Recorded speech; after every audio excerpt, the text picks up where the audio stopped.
Gloria lil mulej, nilqawkom eżiz aħwa telespettaturi tal-programm River of Love, Gordon John John John.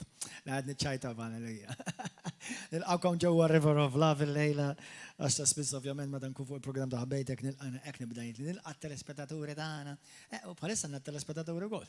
So anyway, imma qabdu l-Bibja fidejkom u lestu qalbkom u lestu ħata qilbu l-Bibja jekk għandkom smartphone biex ovvjament taqraw magħna l-kelma talla. Kulħadd jgħid wara din hija l-kelma talla, hija kelma ħajja, hija kelma eterna, hija kelma li ħarġet minn fam Alla. Missi Qadis, kellimni mill-kelma tiegħek, għatini ispirazzjoni, għatini revelazzjoni u għallimni Mola Qadis u illuminali qalbi bl-Ispirtu Qadis tiegħek. Niddikjara li jien dak li l-Bibja tgħid li jien għandi dak li l-Bibja tgħid li jien għandi u jien kapaċi għal dak koll il-Bibja tgħid li jien kapaċi. Illum jien ħarġi bil-kelma tal-mulej u qatt iktar ma rġa' nkun l-istess iktar f'isem Ġesu ta' Nażaret. Amen. Fi-Ktieb ta' Ġwanni kapitlu 3, kulħadd imur hemmhekk malajr please. Ġwanni kapitlu 3. Il-ġimgħa l-oħra bdejt sensiela ta' tagħlim fuq it-twelid mill-ġdid. Nirringrazzja l-bosta minnkom li għattuli ħadtu pjaċir tisimgħu il-kelma u ovvjament jiena nuħu pjaċir li nisma' hekk għax hekk nuħu pjaċir li nisma' li ħadtu pjaċir. Ħanaqralkom malajr il-passaġġ, però llum ħammorru wkoll fl-Antik Testament, ħammorru mill-Ktieb ta' Ġenesi. Kien hemm fost il-Farizej, vers wieħed, raġel jismu Nikodemu, wieħed mill-kbarat tal-Lut. Dan ġie għand Ġesu bil-lejl u qallu Rabbi, aħna nafu li int mallem mibgħut minn Alla għax ħadd ma jista' jagħmel is-sinjali li qed tagħmel int. Jekk Alla ma jkunx miegħu. Il-ġimgħa l-oħra tilkom parantesi fuq dan il-punt u ma nafx minn minnkom ma smajtuhiex imma nixtieq ngħidha hija ħasra meta ċertu aħwa meta jgħidu u jalludu, mhux jalludu jgħidu bil-Malti. Meta jkun hemm sinjali u mirakli jattribuxxuhom għax-Xetan. Eżaż aħwa meta Ġesu Kristu jiġi molli huwa in-normalità li nies ifiqu, nies jinħelsu, nies jintlew bl-Ispiritu Santu, din għandha tkun in-norma tagħna. Amen. Vers 3. Ġesu jiġbur tassew ngħidlek li jekk wieħed ma jitwilidx mill-ġdid ma jistax jara s-saltna talla. Meta naraw il-kelma darbtejn miktuba fil-Bibja tfisser li hemm aċċenn serju fuqha. Infatti, din hija jew l-unika waħda, jew waħda mill-ver ftit ta' postijiet fejn Ġesu jagħti twissija sewwa jekk inti dan ma tagħmlux m'hemmx ħajja ta' dejjem u salvazzjoni għalik. Jiġifieri hemm ħafna affarijiet il-mulej jitlob magħna biex nagħmlu, imma dejjem il-marbuta magħha s-salvazzjoni u ruħek eterna. Jiġifieri daw kollha tissegwu bil-YouTube, Facebook, jew televiżjoni. Dan mhix kliem li nieħduh biċ-ċajt. Għax Ġesu qed jgħidlek żgur ma tarax il-ħajja ta' dejjem jekk ma tkunx imwieled miġdid. Don't mess this one. Don't mess this one. And don't miss this one. Tassew ngħidlek li jekk wieħed ma jitwilidx mill-ġdid ma jistax jara s-saltna talla. Issa di fiha ħafna x'tifhem għax jgħidlek hawnhekk jara. Mbagħad wara ftit jgħidlek jidħol. U qallu kon Nikodemu kif jista' wieħed jitwieled wara li jkun xieħ.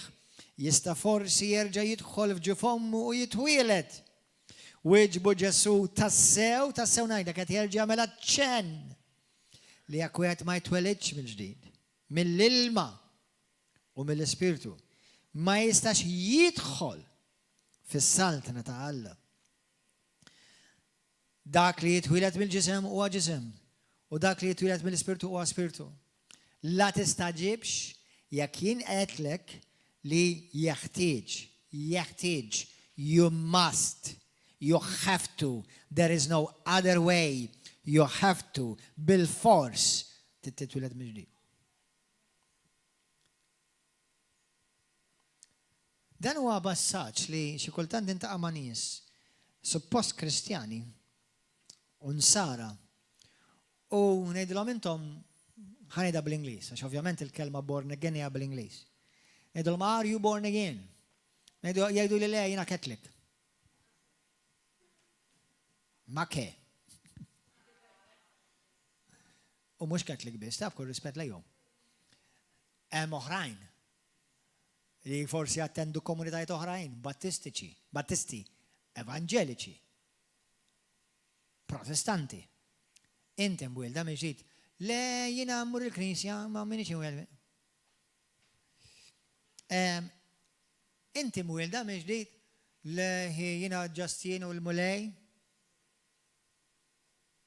Tinnotaw li l-risposta ta' Nikodemu għada tkarkar sal-lum, Ġesu għamil mistoqsija spirituali u ma femu assolutament xej. Għax Nikodemu l-ewwel ma għallu kif nista' nitwieled, x'ġifieri twieled, nerġa' nitwieled minn ġu fommi kif jista' jkun, x'ġifieri, x'taħbad. Ġesu infatti ħafna mid-drabi, mhux ħafna mid-drabi dejjem, Ġesu dejjem jitkellem fuq livell spirituali. Dejjem. U n-nies ma kienux jifmuh, inkluż anke reliġjużi, għax kienu jifmuh fuq livell natura, u għed spiritu, u l-uħor natura, l-uħor tal-sema, u l-uħor tal-art. Kienu jifmuh fuq livell naturali.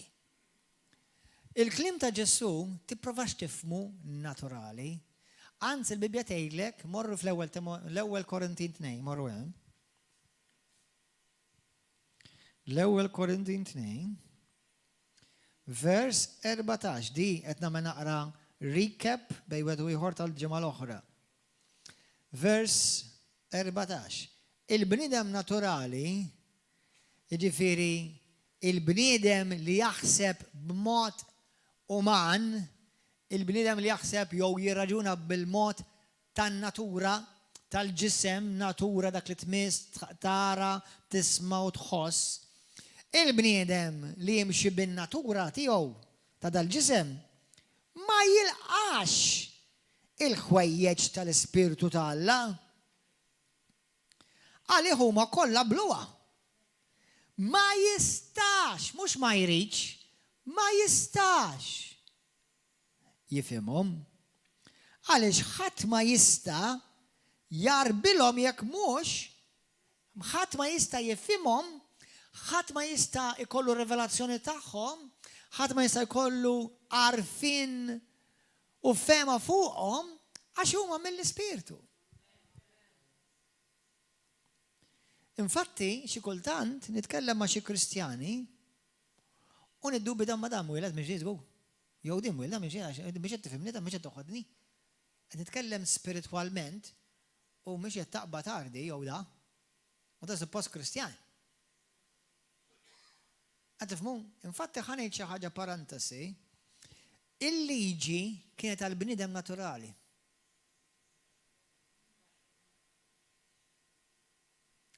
Nikodemu u l-Farizej kienu professuri fiha. Għalhekk il-bniedem li huwa mwieled mismewwiet ma jistax jarblu u jifmu jew jiddixxernieh jew jargumenta miegħu wieħed li għadu jimxi u jżomm taħt il-liġi. Għax il-liġi mhix tal-Ispirtu, oraj, il-liġi ġiet mogħtija minn Alla hija spiritwali in sé, imma il-liġi mhix għall-bniedem li jimxi imwieled minn ġdid, il-liġi ġiet mogħtija għall-bniedem li jimxi fil-ġisem. Għalhekk tagħmel xek, tagħmel xek, tagħmel xek, tagħmel xek, tagħmel xek. Dak il-ġisem li toqgħod tgħidlu hekk. Tifhmu? Issa llum il-mistoqsija hija din. Taf kemm jgħidu l-nies, imma allura intom biss salvaw kemm hawn ġieli qalulkom di. Number 1, jalla kolħat tisalva. Li kolla jiġu River of Love. Jalla. Jalla daw kolla li jgħidu li aħna tal-born again kolla huma salvati. Jalla daw kolla li jmorru Knisja, River of Love, komunitajiet oħrajn, jekkux bil-tsuntir, jew bit-taraġ, jew bit-tela, jew bil-whatever. Jalla kolla jisalvaw, jalla. Aħna hekk nifirħu, aħna hekk qed inxandu l-Evanġelu biex kolħat jisalva. Sewwa. Imma ma tistax taħlef għal ħadd jekkux bniedem wieħed minn ġid jew le. Kif ħataħlef? Inti tista' jkollok bniedem reliġjuż jaġixxi moralment tajjeb imma xorta m'għandux l-Ispirtu tal-Alla fih. Kemm hawn nies jgħidu li ma taf kemm għandu raġel tajjeb ta' għall-ħruq ngħidilhom jien. Ara il-mara għalxejn kellha fuq Ġesu jew tiġi miegħi l-komunità, imma taf kemm mara tajba wara kwieta ta' ma daqla għaliex inkwieta. Kull ma ngħidilek ċiċċi bil-qeda qodem. Tifhem? Aħjar minn 4 Kristjani la fil-fatti di. Imma insomma, imma vera, taf kim inta għamani sejdulek il-mara tija jaxasama kollu tqatta minna ta' sawa, mela namlu buffet. Kemm inni għaliex għax in-nies jaħsbu li l-bniedem isalva jekk huwa tajjeb. Il-bnedmin, in-nies jaħsbu, in-nies il-bniedem naturali mhux ħajjifhem għaliex għandek bżonn titwieled miġdejn. Dal-fas kollu tal-born again u mhux born again. Hi qalbi ġest għejx ħajja tajba u tidħol il-ġenna. Kemm darba smajtu għadi? U inti tgħix ħajja tajba u tibqa' sejjer dritt l-infern. Inti min taħseb li inti mela inti dak li dejt inbiss taħseb li hu tajjeb? Mela dak li li Ġesu qed jgħid nerġa' ngħidlek. Nerġa' tassew u tassew ngħidlek. U isma' nisew għax m'hemmx Ġesu qed jgħid m'hemmx wej oħra. Bil-fors jekk tidħol fis-sema titwieled mill-ġdid.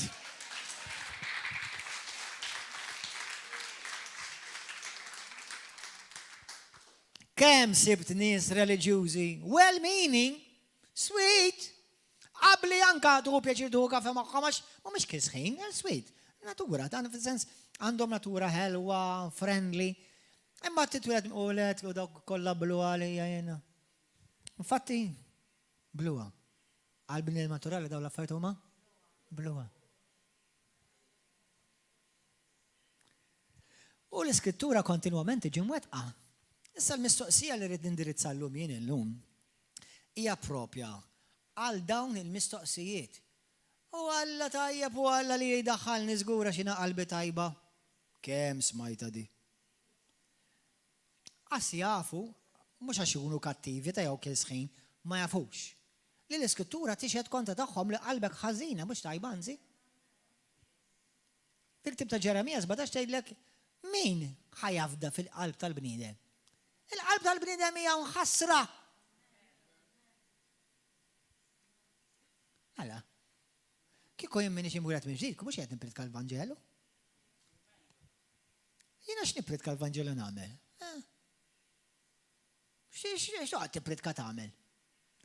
Qed nippretkaw fuq ġenna li qatt ma rajna. Fuq Ġesu li qatt ma rajna. Okay, aħna poplu mtektek. Meta jgħidulkom imġien intuħux għalik, vera, inti mniġnu. Nibatu l-flus, jekkux missjoni, jekkux deċmi u offerta, għax Alla għalinna u dal-Alla qatt ma rajnieh. Nemmen li għaw minn raħ anka vizjoni. Nemmen f'dawk in-nies bħal memm il-ġenwin hemm ukoll il-fals, imma nemmen iva blendijis dawk li kellhom near death experience u mietu jew raw l-infern jew il-ġenna jew it-tnej. Nemminhom dawk. Imma dak kulħadd jista' jispjegahom jgħidu dak ġen ta' dak ġen dak imtektek u dak ġast moħħok int għax jgħidu meta tmut imbagħad ikollok jidħollok ħafna dawl u tibda tara d-dawl dak mhux dak kollu. Kollox they explain away everything. Hawn nies jgħidulhom Kristjani they explain away the Bible instead of they explain the Bible. Meta inti għandek ministri suppost wara l-pulpti jollu l-Bibja fuq idejhom jgħidulek din hija l-kelma tal-mulej, u mbagħad wara ftit jgħidulek minna ma nemmlu xejn aħna. Jeżistu kullimkien da. Din hija l-kelma tal-mulej, ma minna ma nippratikaw xejn u ma nipprattikaw xejn u ma nemmlu xejn. U dak u darba saqsejt wieħed mhux qed ngħid il-verità. Darba wieħed saqsejt jiena wieħed saċerdot. Għetlu ma kif nistgħu nsalvaw, ma kontx għadni mwielet minn ġdid jien. Għalli jgħix ħajja tajba. Jien għalija ħajja tajba kont għaddej. Koll il-girlfriends dik ħajja tajba, me. Immur id-disko nisfen, mhux ħajja tajba jew, ma tindajjaq il-ħadd. Sewwa jekk ħrixma waħda mhux anke jidri li toħroġ miegħi mela ħajja tajba. Ma qatt ma lebda waħda batta jabda ħareġ miegħi bil-for. Mhux ħajja tajba. Sewwa jekk ma jkollokx flus u xi ħaġa tisraqa minn ġol ħanut, mhux ħajja tajba dik. Min jgħidlek li huwa ħażin. U jekk marak ħadd mhux laqwa li tajba, laqwa ħadd marak. Ma weġġajt il-ħadd, kulħadd raqatu kielu, ħajja tajba. Tifhmu, il-bniedem jaħseb li huwa tajjeb. Il-bniedem jaħseb li huwa tajjeb. Meta skrittura tgħidlek li aħna mid-dinbin, aħna dnub, aħna dlam, aħna mejta, aħna dewwa Alla, daw kollha skritturi kollha fuqna da. Morru fiktib ta' Ġenesi. Kapitlu 2.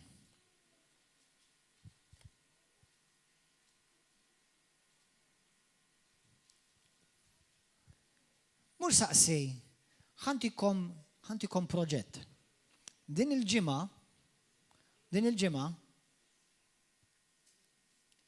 ara jekk tintaqgħux ma' nies li huma reliġjużi, anka nies fil-familja tagħkom. U saqsihom il-mistoqsija tal-biża'. Int żgur imwieled mill-ġdid.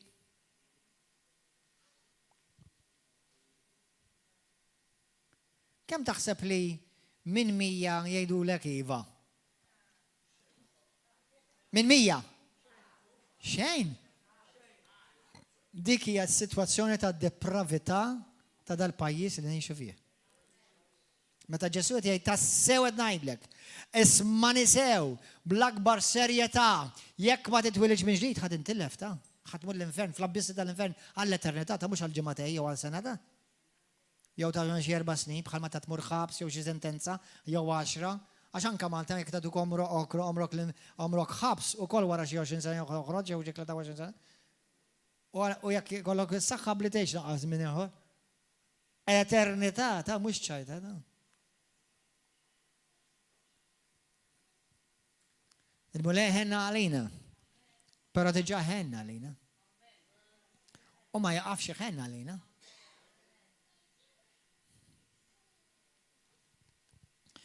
Kapitlu 2 Ġenesi. Halleluja, minn vers 15. Għaliex il-bniedem biex jisalva, biex jidħol fil-ġenna, irid jitwieled minn ġdid. Vers 15. Il-mulej Alla ħal il-bniedem u qiegħdu fil-ġnien tal-Eden biex jaħdmu u jħarsu. Ġifieri biex il-bniedem jaħdem il-ġnien li Alla kien ħalqu fih. U l-mulej Alla ordna lill-bniedem u qallu mis-siġar kollha tal-ġnien tista' tiekol. Imma mis-siġra tal-tarif it-tajjeb u l-ħażin la tikolx minnha, għax dakinhar li tikol minna żgur tmut. Tmut. Ħankomplu naqra.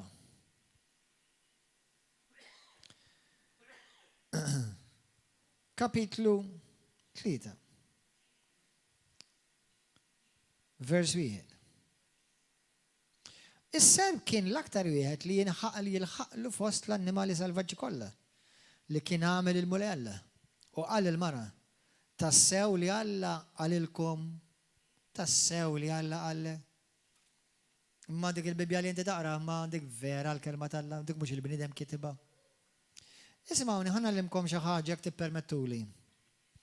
Kemm il-kelma, kemm intqajtu ma' nies jgħidulkom u l-Bibja mhux il-bniedem kitibha? Għajdulhom inti x'temmen? Confucius, xejt il-Papa, xejt l-Isqof, xejt il-Qaddis, x-xjenza. Għajdulhom all-right, dak min kitbu? Il-bniedem.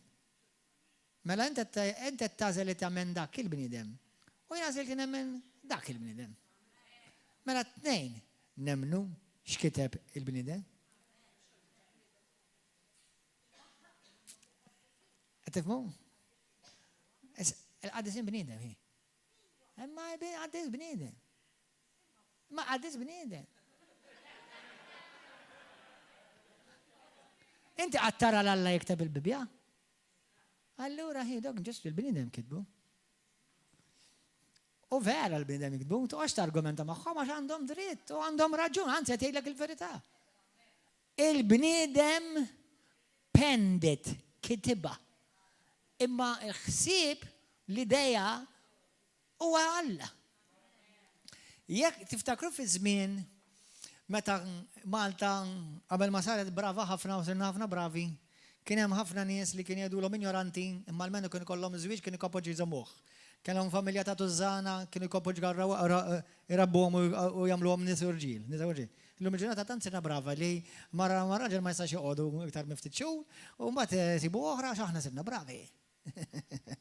Sewwa u tfal kulħadd jagħmel bħal fnik għax issa dak kulħadd xejn mhux xejn.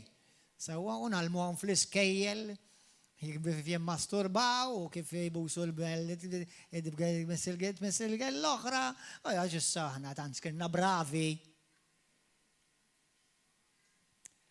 Ma f'dak iż-żmien meta konna ignoranti, f'dak iż-żmien, dak żmien ieħor. F'dak iż-żmien il-familja kienet differenti.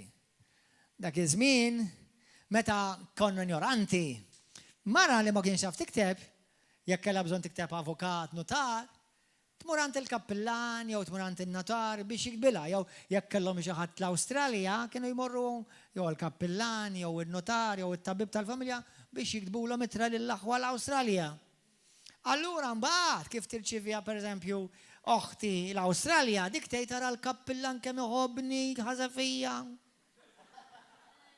U x'veru hekk kienet tagħmel. Le, vera l-kappillan qabli qabad il-pinna u kitibha fuq lettra, imma x'int qal u x'ġie mniżżel, dak kienet l-oħt jew il-ħuet jitkellem. Salla ma jafx jikteb, ma jaf iħassar.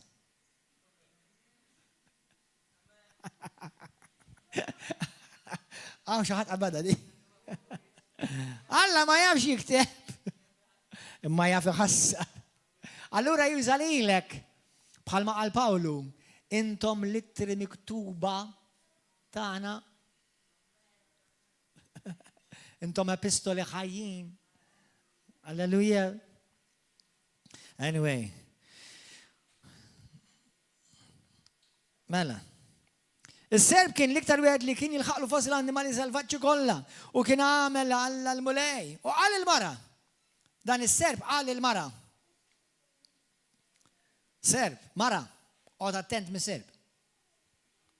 Tassew li Alla għalilkom la tiklux mis-siġar kollha tal-ġnien. U l-mara wieġbet lis-serb, mill-frott tas-siġar fil-ġnien nistgħu nieklu, imma mill-frott li hemm f'nofs il-ġnien Alla għalilna la tiklux minnu u lanqas ma għandkom tmissuh inkella tmutu. U s-serb qal lil-mara le. Meta s-serb jitkellem uqgħodu attenti.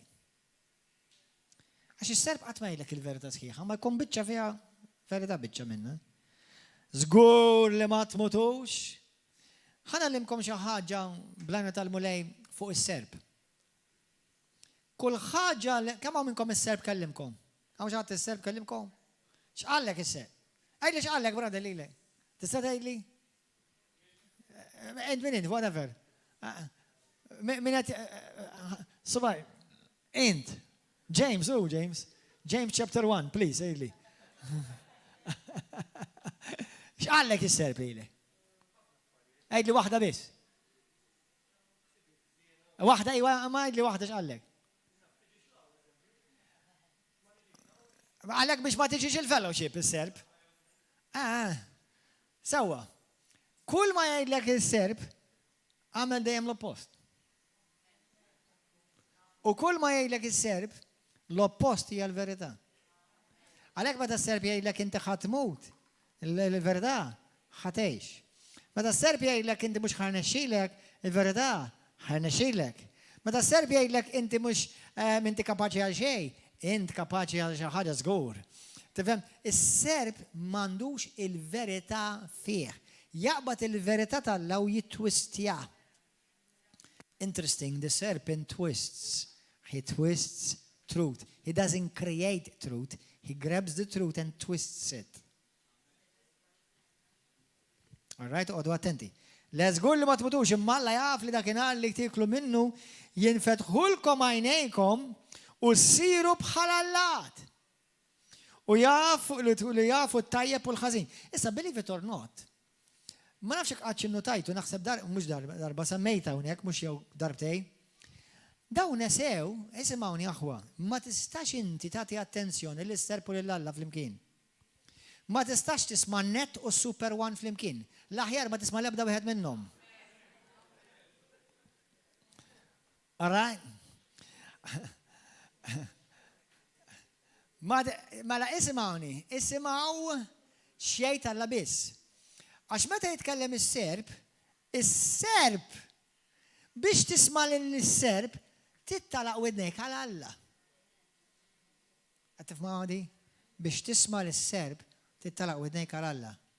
U peress li daw għalqu widnejhom għal dak li kienet jgħid Alla u fetaw widnejhom għas-Serb, insew li ftit versi qabel Alla qallhom intom bħali. Tabdu għadi? Alla meta tal l-Adam u Eva biex jirrenjaw id-dinja, Alla milhom bħal Alla.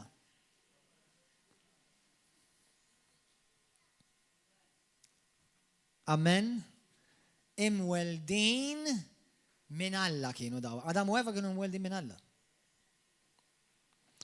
U s-Serb ġabhom fil-livell tiegħu tal-art.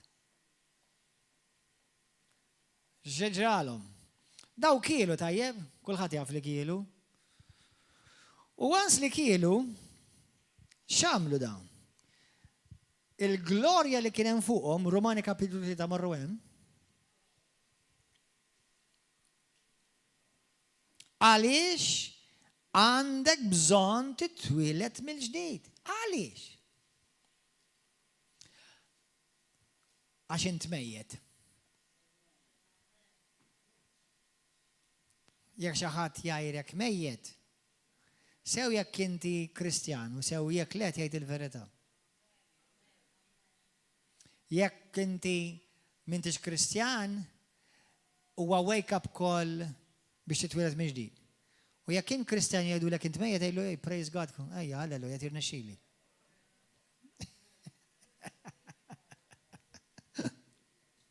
Romani 3. Ismawa. 23. Romans 3:23. Il-bnedmin kollha dimbu u ċaħdu mill-glorja ta' Alla. Romani kapitlu 5. Vers 12. Għalhekk bħalma kien permezz ta' bniedem wieħed li fid-dinja daħal id-dnub, li mu dak li wieħed? Adam, isimgħu sew waħwa, għax dan huwa talima li hija bażiku, però fl-istess ħin taf kemm hu sabiħu fih ħafna xtomod. Kemm hawn intqajtu binkom intom ma nies jgħidulkom Adam u Eva mhux vera. Jekk iġġib il-Adam fix-xejn, iġġib it-tieni Adam fix-xejn. Fl-ewwel Korintin kapitlu 15, l-Iskrittura tgħidlek li Ġesu huwa t-tieni Adam. Biex ġi jirreversja li l-ewwel Adam ma għamilx. Mela jekk l-ewwel Adam ma jeżistix, it-tieni Adam x'ġi għamel? U twaqqa l-Vanġelu.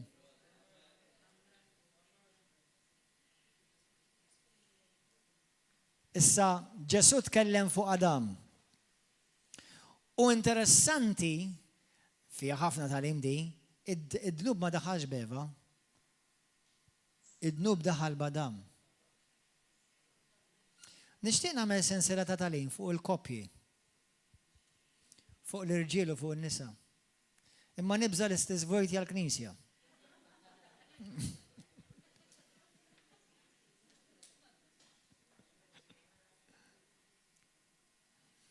Hemm prinċipji, ħanejdilkom xi ħadd il-ġimgħa saqsini pastor fuq l-ewwel Korintin kapitlu 11 rigward il-mara xara twila u l-covering.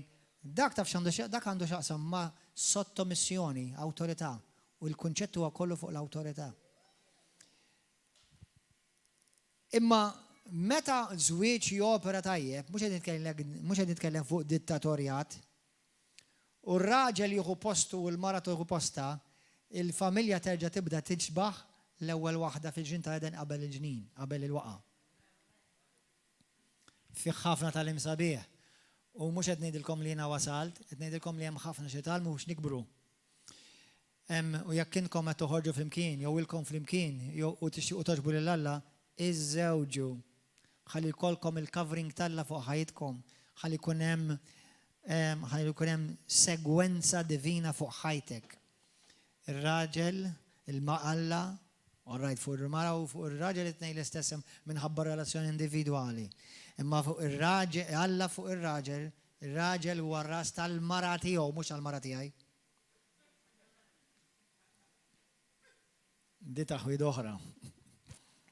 Balbuljat oħra di. Anyway, ġi meta jkun hemm ordni, għalhekk in-nisa tgħidilkom fl-ewwel Pietru kapitlu 3, tgħidilkom nisa tolbu għar-raġel li ħasra, jitolbu għalih. Ħalli jkellmu Alla, għax meta jekk ikellmu Alla, tieqaf tkellmu inti żgur.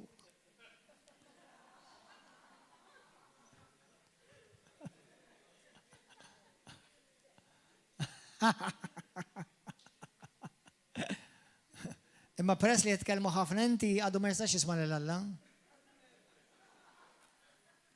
Aħjar ma nbiddilx il-messaġġ għal ismiċċa marriage counseling.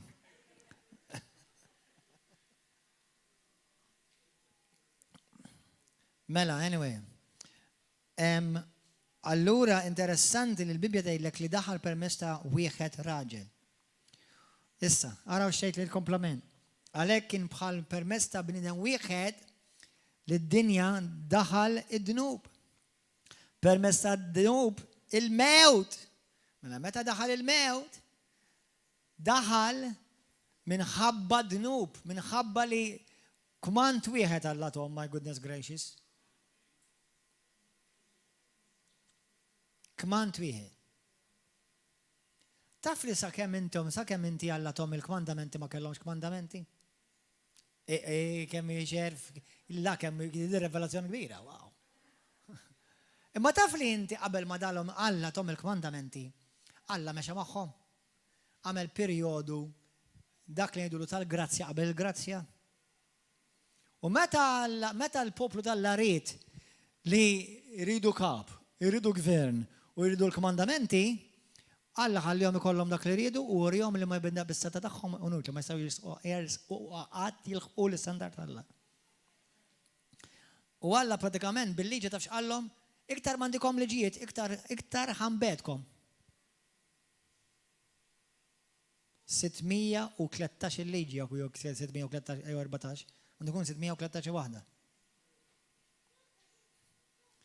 Laqqas 10 ma żemmew aħseb wara 613 waħda. Anyway, u hekk il-mewt laħqet il-bnedmin kollha għax kollha dimbu. Kollha dimbu. Jiena u inti x'nissejħu? Tfal ta' Adam u Eva. Aħna anke mtellajn ġejna mal min hekk, aħna ġej minn Adam u Eva. Kemm minnkom ġej mix-xadini? Naħseb King Kong kien missier. Għal dawk li jgħidu aħna ġej mix-xadini, lilek nemnek li inti vera ġej mix-xadini. Jiena ġej minn Alla.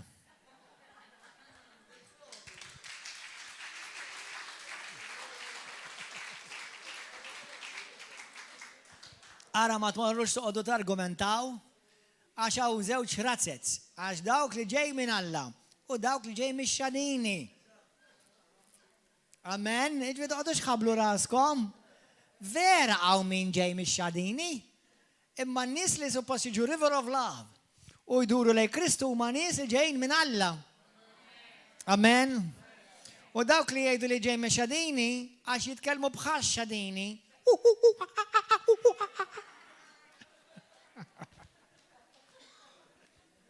U dejjem jiklu l-banana. Anyway.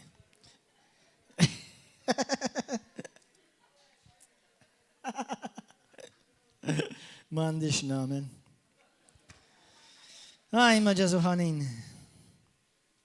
Kienet għada ma wasilx il-liġi, dnub kien diġà fid-dinja. Imma dnub ma kienx madut la darba l-liġi ma kienx hemm. Madan kollu l-mewt saltnet, innataw saltnet, il-mewt saltnet. Jiġifieri ma għaditx titolbok il-permess il-mewt. Il-mewt kif twelidt, kif ġejt ikkonċeput int, ħakmitek. Allura inti twelidt mejjed. Għada saltnet ukoll minn Adam sa Mosè. Imqar fuq dawk li ma waqgħux fid-dnub li fih kien huwa Adam. Għaliex? Għax aħna kollha ġejjin minn Adam. Amen. Li kien xbija ta' dak li kellu jiġi. Imma d-don mhuwiex bħal ħtija. Għax jekk permezz ta' ħtija waħda mietet il-kotra, mela permezz ta' dnub ta' Adam u Eva, imma jagħti r-responsabilità lil Adam. Jiena nemmen li kieku Eva marret fuq Adam. U għajtlu għara kemmi tajba dit-tuffiħa, jew dil-banana, jew dit-dullija, jidel għal-trid. Kieku Adam għalla, erġa poġġija fossa, jew ħallija fuq il-bank. Kieku ma kienx jidħol dnub. Għax Alla, jak taqra skrittura, Eva kella second hand knowledge. In-nies li ma jkollhomx revelazzjoni u nkontru malla ħajkollhom informazzjoni. Imma n-nies li kellhom inkontru malla ħajkollhom ir-revelazzjoni. U għalhekk inti għandek nies jissejħu Kristjani jiġu l-komunità u dejjem għadhom jitqalbu fil-ħmiġ bħal ħanżira. Da kemm ħaddum tisma'? Dik kemm ħadmur tgħidil, kemm ħaddum tgħidilha? Second hand knowledge. No encounter. No revelation. U xe Alla jfejja. Nista' ntik l-iskritturi minn point 1 sa point 100. U in xorta tibqa' marit, għax inti għad m'għandekx l-inkontru. Nista' ngħidlek kif titwieled mill-ġdid u ngħidlek kif bl-ilma u ngħidlek bl-ispirtu u bil-kelma u u tibqa' mitluf. Għalhekk inti għandek nies reliġjużi ħasra. Nies reliġjużi. Qabli jagħmlu opri tajba aktar minni u minnek. U xorta jibqgħu opri tajba. Imma l-opri tajba ma jsalvu l-ħat, qalbi. Ma jistax jisalvawk. L-opri tajba jagħmlu xi ġid quddiem Alla għalik jekk titwieled minn ġdid. Għax iskrittura jgħidlek fl-Klib tal-Lut kapitlu 6 vers 1 u 2, jekk inti għadek m'intix imwieled minn ġdid, l-opri tajba li tagħmel tiegħek inti huma mejta quddiem Alla ma jiswew xejn. Għadda wkoll li intom tajtku il-flus u qabel ma twilidtu fil-miġbulej, għal xejn, ma jisbilkomx. Ħajtek tibda tot minn menda titwieled mill-ġdid. Malta jirreġistrawk twilid mill-ġurnata li toħroġ minn ġuf ommok. Is-sema jirreġistrawk ħaj il-mument li titwieled mill-ġdid. Jiena per eżempju, kemm inni fil-1995. Jiena għandi 25. I'm 25 years young. Din għanda għan. Għanda għan għad. 4 months. Oh my goodness gracious. Kemm għat iridu nbidlu l-ek ħna n-nepili l-ek jgħazra. Uħar, Għatifmu. Imma, ovvjament, is-sena tal-mulej mhix sena bħal 12 months. Għax inti għandek nies li jikbru spiritualment malajr, għax inti tikber inti matura fis-saltna skont kemm għandek ġuħ u tobdi. Kemm għandek ġuħ u tobdi. Għax inti għandek nies li l-hom jisimgħu l-istess ħaġa snin, ma qatt ma bdewa. Pari Peter. Mela, għaliex trid titwieled mill-ġdid? Għax int twieled mejjed. Fil-Ktib ta' Ġenesi kapitlu 4 tajdlek Adam u Eva wara li dimbu kellhom it-tfal. U d-darba ma tgħidlekx kienu tfal fi xbija Alla, ma tgħidlek it-tfal fi xbija ta' Adam u Eva fil-istat mejjet spiritualment. Jiġifieri meta jiena u inti twilidna kif rajna f'Romani kapitlu 3, Romani kapitlu 5, kollha kemm aħna twilidna mejtin. Fil-ktib tas-Salmi 51 tgħidlek minn ġu f'ommok int tiġà midneb.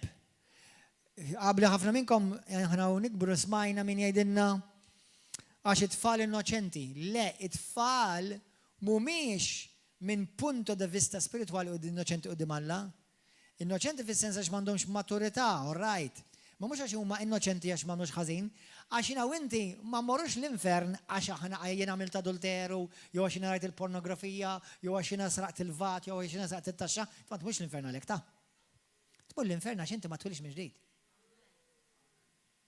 Issa, min hu mwieled minn ġdid, min hu vera dwent inwieled minn ġdid, dawk l-affarijiet mhux ħajamilhom.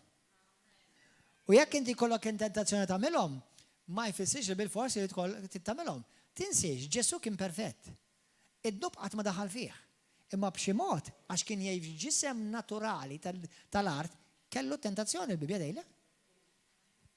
Ħanejdlek ismawni, naf li hawn min jgħid forsi jiena m'għandix tentazzjoni, pastor. Jalla, però mhux ħanemnek. It's a nice wish, but I don't believe you. Sewwa?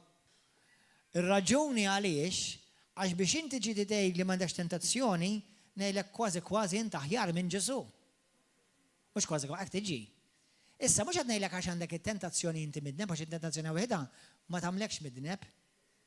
Inti jekk iħabbat il-ħallil, ma tgħidlix ġie ħallil dar, ħalli ħabbat. Tiftaħlux il-bejbu. Sewwa, imma jekk daħħalt il-ħallil fid-dar tiegħek, sewwa jew faqalek il-biebu daħal, hekk il-ħallil daħal f'darek. Issa jekk inti jkollok it-tentazzjoni biex tagħmel xi vendikazzjoni, jew tagħmel naf tpattja lil xi ħadd ieħor, jew tgħid kliem vojt, jew kliem dispreċattiv, jew biex tajja, jew biex tweġġa' persuna, jekk inti tfittex id-dnub, u x'inhu? U inti tfittxu,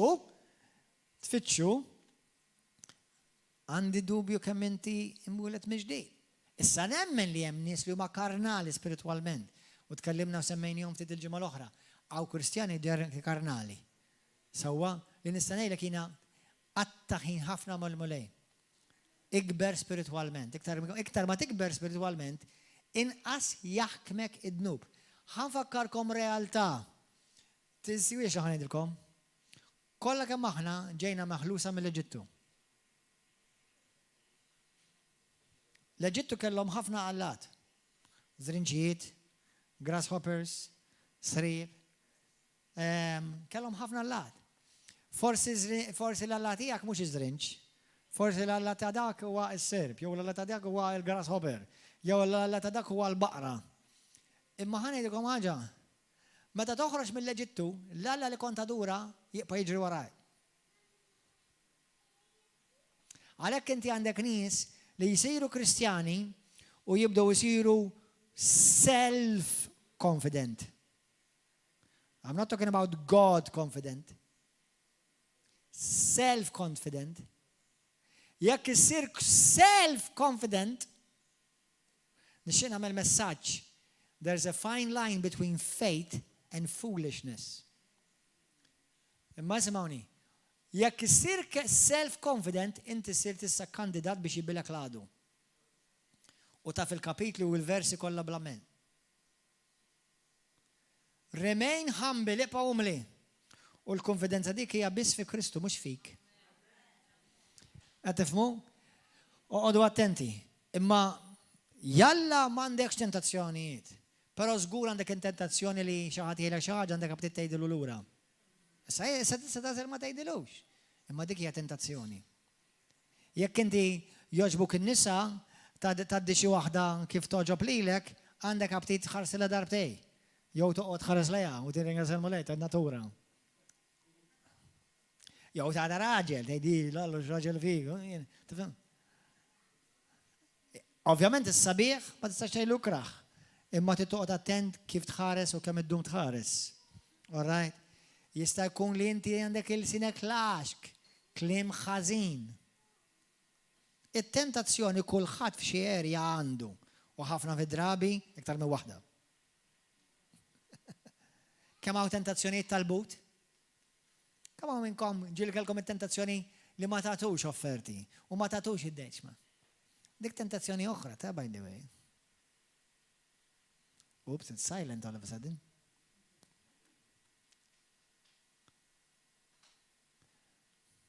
Tifhmu? Imma taqax għat-tentazzjoni. Għalhekk qedtilkom fil-weekend, the shortest distance to your miracle is called obedience. Jekk trid il-mirakli tiegħek isiru malajr, mela obdi malajr. Mhux illa la tridu malajr u inti biex taqdiħ u tobdiħ waħda taqdaqlu qalbu, mhux vera taqdaq ħielu ma hekk l-espressjoni. Mhux vera? Amen. Halleluja. Mela għaliex irid nitwildu mill-ġdid, morru fil-ktib ta' Efesin, kapitlu 2. Għax u inti twilidna mejta. Ħanejdlek isimgħuni, jekk int il-Papa u inti m'intix imwiegħed mill-ġdid, int mejjed u għadek ikkondannat għall-infern. Jekk int l-isqof ta' Malta jew ta' Għawdex, sweet, smiley, happy, friendly.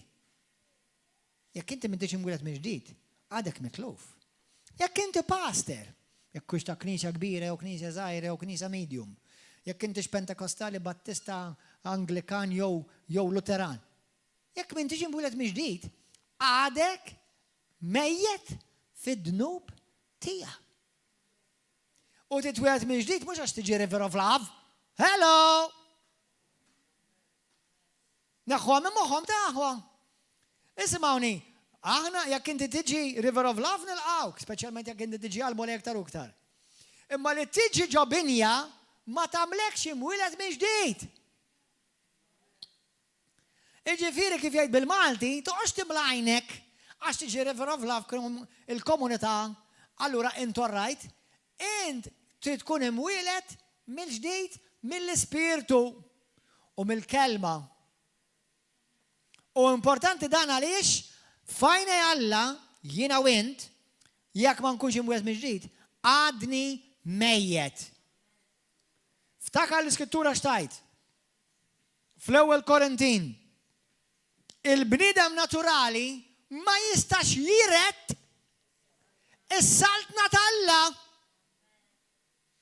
Ħanerġa' ngħidilkom, il-bniedem naturali ma jistax jiret is-saltna ta' Alla. Jiret is-saltna ta' Alla il-bniedem spiritwali, il-bniedem imwieled mill-ġdid. Jiena xi kultant nara nies tgħix kemm jitħabtu biex jagħmlu l-ġid f'din l-art. Grazzi Ġesu ta' jalla jkun hemm ħafna iktar minnhom. Sewwa u jiena nitlob għalihom għax bħal kulħadd il-mulej ukoll mit għalihom u jixtieqhom jitwildu minn ġdid. Imma l-opri tiegħi u tiegħek mhumiex ħajsalvawni aħwa. Titkun imwieled minn ġdid. Għax fajna Alla jien għadni mejjed, int għadek mejjed. Halleluja. Grazzi mulej. Mela, fil-ktib ta' Ġenesis kapitlu 2 vers 7, Alla jonfoħ in-nifs tiegħu fil-bniedem u l-bniedem isir ħlejqa ħajja. Efesin 2. Adam u Eva kienu mwilda minn Alla. Sewwa jew le? Iva jew le? Għażat. Kienu mwilda minn Alla. Meta dimbu x'għamlu? Waqgħu fid-dnub. U waqgħu fid-dnub x'qed tfisser? Mietu jekk tiklu mis-siġra li jiena tilkom ma tiklux minnha, tmutu. U kielu. Daw kollha li ġejjin minn Adam u Eva, daw kollha li huma umani, imwielda minn ġuf ta' huma kollha ħatja ta' dnub dak li jissejjaħ tan-nisel. Id-dnub tan-nisel mhijiex dottrina kattolika, dik hija dottrina biblika tan-nisel xi tfisser nisel, tal-ġenerazzjoni ġifieri, taqbilna. In-nisel tal-umanità. Aħna kollha ġej minn Adam u Eva. Alla aħna kollha ritna id-dnub li għamlu missirietna. Anka il-missiriet tagħna ta' qabelna. L-iskrittura tixhed sakemm inti titwieled mhix ġdid, għadek ikkarkar is-saħħti ta' ommok u missierek u danna n-niet u danna nitqabel. Għalhekk nitkellmu fuq l-ispirti familjari, dawk ta' huma l-ispirti familjari. L-ispirti familjari jekk in-nanna kellha d-demonju kif maret in-nanna ġie għandek. Titwilidx minn ġejta? Le!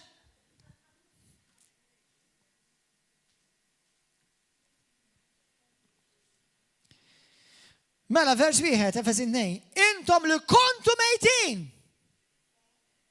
Bidnu biedkom, uħtijietkom, li fihom darba mxejtu skont ix-xejra ta' din id-dinja, skont il-kap tas-saltna tal-ajru, tal-ispirtu li bħalissa qiegħed jaħdem fost dawk li ma jisimgħux. Aħna wkoll għexna darba marqa fil-passjonijiet ta' ġisimna. Kemm minnkom għad baqalkom passjoni f'ġisimkom? Nispera, speċjalment iktar ta' jekk għandkom żwieġ.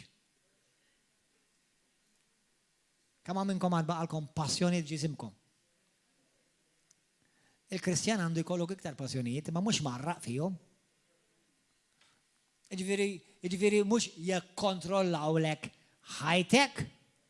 Hello! Isma' li raġel ikollu x'aqsam ma' mara fi żwieġ huwa Alla ta' dak. Huwa xi ħaġa li Alla ħalaq.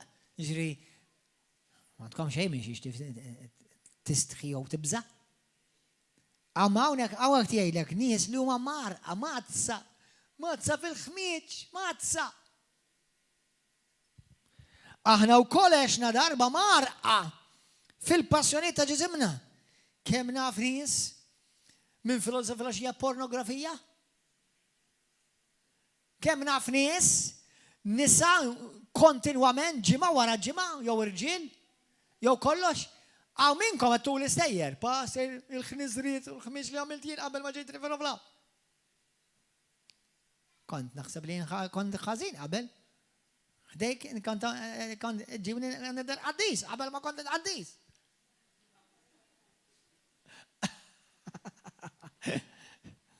Imma dnibt waħda jew bnibt elf, kulħadd l-istess post imur mingħajr Kristu. Ismawni aħwa, il-problema tiftakrux rajna aħna l-ġimgħa l-oħra Ġwanni 3 u ftaħna qafu Nikodemu Ġesu qallu mhux ara x'ħad tagħmel u waqbad u twieled minn ġdid. Ma qallux hekk. Qallu kun imwieled minn ġdid. Bl-iskrittura bl-Ingliż nippreferija. Ma qallux get born again, qallu be born again. Jiġifieri isimgħuni aħwa. I cannot get born from my mom and dad. I had to be born from my mom and dad. Ġifieri twelid minn ġdid mhux kwestjoni ta' x'nagħmel jien bis-saħħa tiegħi, bl-erf tiegħi, bl-opri tiegħi, ħalli nara kif I'm trying to figure this thing out, ħalli nkun imwieled minn ġdid. Le. U meta inti tersaq lejn Kristu, tarfu bħala s-sit u s-salvatur ta' ħajtek, sewa l-Ispirtu tal-Alla jiġi jammar fik. U titwilet mhux bl-opri tiegħek jew bit-tajjeb tiegħek jew kemm inti bravu jew kemm inti brava, titwilet għax inti issa tidħol f'ġufalla u ż-żerrja tal-Alla tidħol fik. Taf lek tiskejli amen, halleluja. Amen. Grazzi Ġesu, amen, amen. Ħankomplu. Vers 3, aħna wkoll għexna darba marqa fil-passjonijiet ta' ġisimna. Konna nagħmlu l-opri tar-rida tal-ġisem, jiġifieri ġisimna kien jikkontrollana dak kollu li kien naturali, kien jikkontrollani. Hawn min maddas fid-droga, hawn min ipejja b'isu ċumnija. Mhux għax ikollok tentazzjoni ta'. U by the way, ġew kon dawk Lindon Paper number 1 fisem Ġesu Kristu dalma il-rob il-mulej ħalli jħilleskom is-sigaretti. U t-tieni ħaġa toqgħodux pejpu qudiem il-bib. Mintomx ħal pejpu qudiem il-bib tal-ġenna żgur u laqs qudiem il-bib tal-Knisja. Amen, please. L-unika bib li d-pejpu huwa qoddim il-bib tal-invern. Għamek tisaw pejpu għafna. Please, pejpux qoddim il-bib tal-fellowship, bis-serja ta' nejlkom. Amen. U duħux għalik. Aħna l-koll eċna darba marqa fil-passjoni ta' ġisibna, konna namlu l-opri tar-rida tal-ġisem u femitna, konna minna nfusna u lit il-korla. X'konna? Iw lit il-korla. Praise and worship team, nitlu għaraj. Bħal bqija tal-bedmin, minna bqija tal-bedmin, ismawni aħwa. Għandek u liħdek, għandek tijietek, għandek kuġnietek, għandek il-rabat tijak. U lit il-korla. Il-korla tal-għadhom fuq rasa maħwa. Tħallihom ximutu hekk. Itolbu ħafna għal-jom. U evangelizzawlhom. Ejdulhom bil-verità.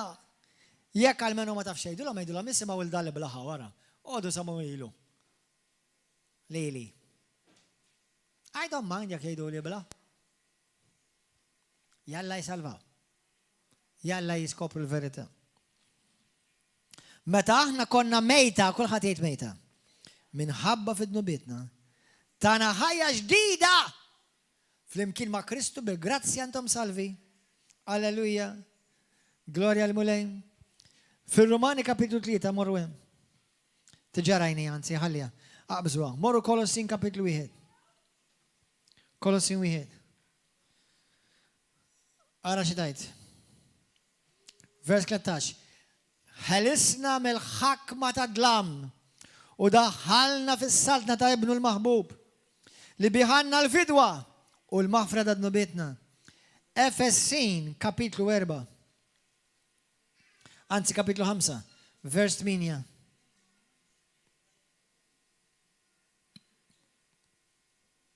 Intom kontu darba dlam. Mux kontu da fi dlam. Konna dlam. Ġesu xiejt issa. Intom issa? Id-dawl. Ma jidinix intom fid-dawl. Jgħidinna issa intom dawl. Amen. Aħna konna dlam. U ħammorru l-ewel Pietru kapitlu 1. Anzi, morru fi ktib ta' Iżajja 53 malaj. Qabel ma morru l-ewel Pietru. Iżajja 53. Isaiah 53. Isaiah 53. Verse 6 simawa. Aħna l-kol bħal naċ mitlufa. Kull wieħed minna qabad triq għal rasu. U l-mulej xeħed fuqu il-ħazen tana l-kol. Aħna kollha mitlufa. Aħna kollha minna dak li ridna aħna. Aħna konna mazza fid-nubietna. Aħna konna nissejħu. U lit il-korla. U lit id-dannazzjoni. Konna nissejħu lit il-xitan. Konna nissejħu il-żerrija tal-serb. Konna nissejħu aħna mid-dimbinu mwaqqa mill-glorja. Konna nissejħu separati minn Alla u poplu minn ajr Alla. Konna nissejħu l-edewa ta' Alla. Konna nissejħu ċittadinanzi tal-infern, ċittadini tal-infern. Konna turufnati d-destintana kien l-infern. Konna destinati għad-lamijiet profondi. Konna proprietà tad-demonju. Konna mitlufa. Konna dnub. Konna dlam. Konna l-uliet, il-kolla uliet id-demonju. Daw kolla x'konna. Illum aħna sirna uliet Alla. Sirna dawl. Sirna l-maħbuba. Sirna ġustifikati. Sirna salvati, sirna mifdija, sirna qaddisa, sirna mimlija bil-Spiritu tal-Alla, sirna miktub fi ktib tal-ħajja. Halleluja, gloria lil mulej qaddis. Halleluja! L-ewwel Pietru kapitlu 1 vers 18 nispiċċaw bdi aħwa u ħanitolbu. Kunu għafu li jintom kontu mifdija mill-ħajatakom firħa li ħattu minn għant missirietkom. Kontu mifdija minn dik il-ħajja. Mux bxie ħagġa li tintem bħal majja l-fidda jew id-deb. Imma bid-dem għazisa Kristu li kien bħal ħarub bla għajb u bla teba. U kien predestinat sa minn qabel.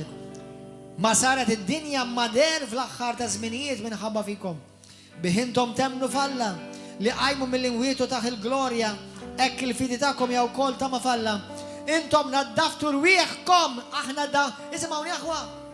Għalhekk dak kollha intom wildim ġdid, il-purgatorju taqbżuh. Għax apparti li ma jeżistix, rwieħna ġiet imnatfa bil-kelma tal-Alla, bid-dem ta' Kristu. Amen. Għax għadna għal-verità tal-kelma tal-Alla biex ikollna l-imħabba sinċira tal-aħwa. U għalhekk inħobbu l-xixin b'qalbna kollha u bil-qawwa kollha. Vers 23. Ma twelidniex mill-ġdid minn nisa li jitħassar. Ma twelidniex mill-ġdid minn żerrija li titħassar. Ma twelidniex minn nisel ta' Adam u Eva, imma twelidna minn nisel ta' Alla, imma minn nisel li ma jitħassarx. Bis-saħħa tal-kelma tal-Alla twelidna mill-ġdid. Li tgħix u tibqa' dejjem. Halleluja! Glorja l-Mulej. Amen. Thank you, Jesus. Għaliex aħna għandna l-ħajja ta' dejjem? Fit-Testament il-qadim il-bniedem kellu kull sena imur jagħmel sagrifiċċju għad nubietnu biex nubitu jiġu mottija għal sena. Imma l-ħaruf kien temporanju, id-dem kien naturali. Illum il-ġurnata il-ħaruf ġej mis-sema, id-dem huwa divin u hija etern. Għalhekk aħna ġejna mifdija darba għal dejjem. Twelidna minn ġdid mhux minn nisa li jitħassar, imma minn nisa li huwa etern u jibqa' jgħix għal dejjem. Għalhekk issa aħna nirċievu il-ħajja ta' dejjem. Twelidna mis-mewwiet. Alla li jista' kollox huwa missierek u inti jibel l-Alla l-oli. Halleluja! Grazzi Ġesu. U jekk inti għadek minn tiġi mwieled minn ġdid, x'qed taħsibha? X'qed tistenna? Twieled minn ġdid. Ersaq Ġesu. Aċċetta Ġesu fil-ħajja tiegħek bħala Sidu Salvatur ta' ħajtek. U jekk dal-persuna hija inti għid it-talba warajja issa stess. Għid it-talba warajja issa stess minn qalbek jgħidu missi qaddis, kulħadd jitlob miegħi. Grazzi tal-kelma tiegħek. Għalkemm jiena twilid fid-dnub, għalkemm jiena kont mejjed fid-dnubieti. Mulej minti batt il-libnek Ġesu biex jimut għalija, juhu posti fuq is-salib u permezz tal-mewt id-demm imxeret tiegħu u l-qawmin tiegħu mill-imwiet. Inti fdejtni u salvajtni mulej. Ġesu jaf qalbi, nemmen b'qalbi kollha li inti li bentanna l-ħaj. U permezz tal-mewt u l-qawmin tiegħek kien salvajtni. Illum jiena nara fil-verità li għandi bżonn nitwieled minn ġdid. Mhux insir reliġjuż, imma nitwieled mis-sema bil-Spiritu Qaddis tiegħek. Ġesu jaf ħajti u poġġi fuq it-tron ta' ħajti. Renja int fuq ħsibijieti, fuq qalbi u fuq ġismi. Illum mulej qaddis jien ta' Ġesu Kristu. U ngħid iva lilek mulej għal glorja tiegħek missier. Halleluja, Ġesu għassit u l-mulej u s-Salvatur ta' ħajti. U lilu biss jien nadura, lilu biss jien nqim. U biss li jista' jsalva li ħajti. U llum inti smajtni mulej. U grazzi li llum tatini l-ħajja ta' dejjem. U l-maħfra minn dnubieti. Halleluja. Grazzi mulej. Halleluja. Halleluja, kinti għaddik it-talba miegħi illum inti mwieled minn ġdid. Issa kompli jaqra l-kelma tagħna xbija ħad tikber, kompli faħħar il-mulej u ringrazzjahu u tolbu, ħad kompli timmatura u tersaq lejn il-mulej. U jekk inti m'għandax komunità fejn tixxirek, ejja u naqgħod magħna kull nhar ta' erba' u nhar ta' sibt fis-seba' ta' filgħaxija ġewwa River of Love jew il-ħadd filgħodu fl-10, ħalli tkompli tikber u tiskopri l-pjan tagħna f'ħajtek. Halleluja, sakemm Alla jsejħlek biex tkun miegħu fil-ġenna. God bless you.